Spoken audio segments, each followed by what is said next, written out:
Assalamualaikum warahmatullahi wabarakatuh.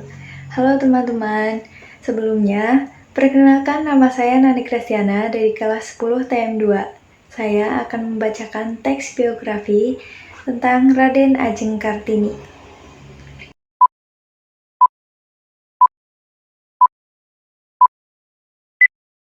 Raden Ajeng Kartini adalah seorang perempuan asal Jepara yang lahir pada 21 April 1879. Kartini merupakan keturunan dari bangsawan. Oleh karena itu, gelar Raden Ajeng disematkan kepadanya. Kartini merupakan putri dari Raden Mas Adipati Aryo Sosoningrat dan Ema Ngasirah. Ayah Kartini adalah Bupati Jepara pada saat itu. Kartini adalah anak kelima dari 11 bersaudara. Berbeda dengan kebanyakan anak kami pada saat itu, Kartini berkesempatan untuk sekolah di ELS. Ini merupakan sekolah yang diperuntukkan bagi orang Belanda dan orang Jawa yang kaya. Di ELS, Kartini belajar bahasa Belanda. Sayangnya, Kartini hanya bersekolah sampai usia 12 tahun. Karena sudah memasuki masa pingitan.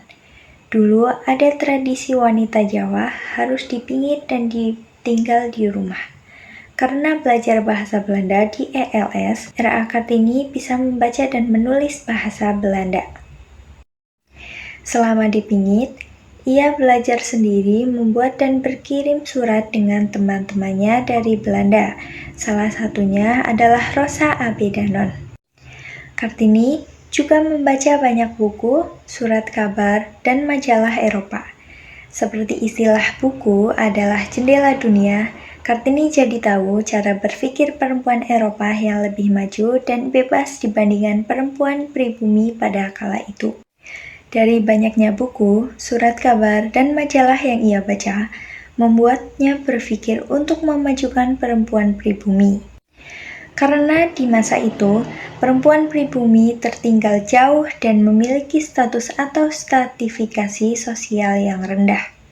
Menurutnya, perempuan pribumi harus mendapatkan kesetaraan, persamaan, dan kebebasan.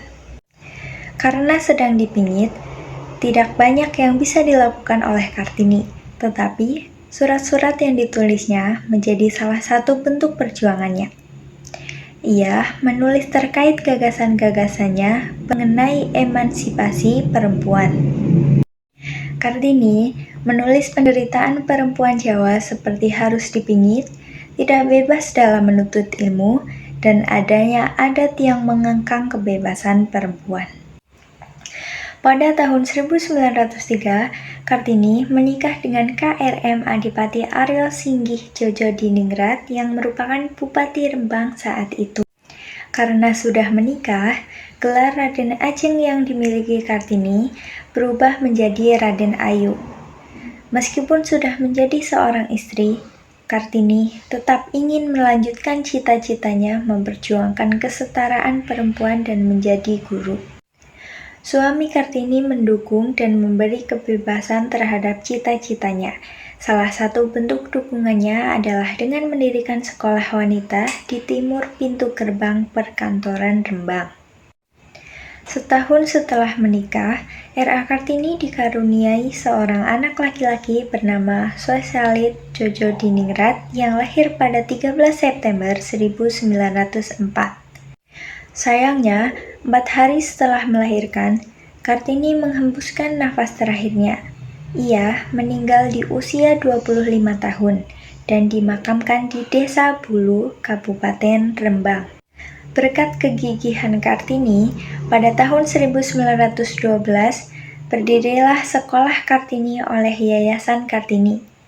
Sekolah ini didirikan oleh keluarga Van Deventer, salah satu tokoh politik etis saat itu. Awalnya, sekolah Kartini hanya didirikan di Semarang, tapi kemudian berdiri juga di Surabaya, Yogyakarta, Madiun, Malang, dan daerah lainnya. Setelah R.A. Kartini wafat, MRCH Abedanon, Menteri Kebudayaan Agama dan Kerajinan Hindu-Buddha, saat itu mengumpulkan dan membukakan surat-surat yang dikirimkan Kartini ke teman-temannya di Belanda. Buku tersebut diberi judul Door Duisternis tot Licht, yang artinya dari kegelapan menuju cahaya. Diterbitkannya buku tersebut mulai mengubah cara berpikir masyarakat Belanda terhadap perempuan pribumi, khususnya Jawa. Pada 2 Mei 1964, Soekarno mengeluarkan surat keputusan Presiden nomor 108 tahun 1964 yang berisi ketetapan bahwa Kartini adalah pahlawan kemerdekaan nasional.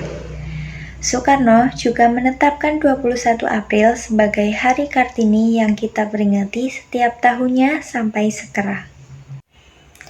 Pemikiran Kartini juga menginspirasi terciptanya lagu Ibu Kita Kartini oleh Wage Rudolf Supratman yang tentunya gak asing di telinga kita, terutama untuk pelajar.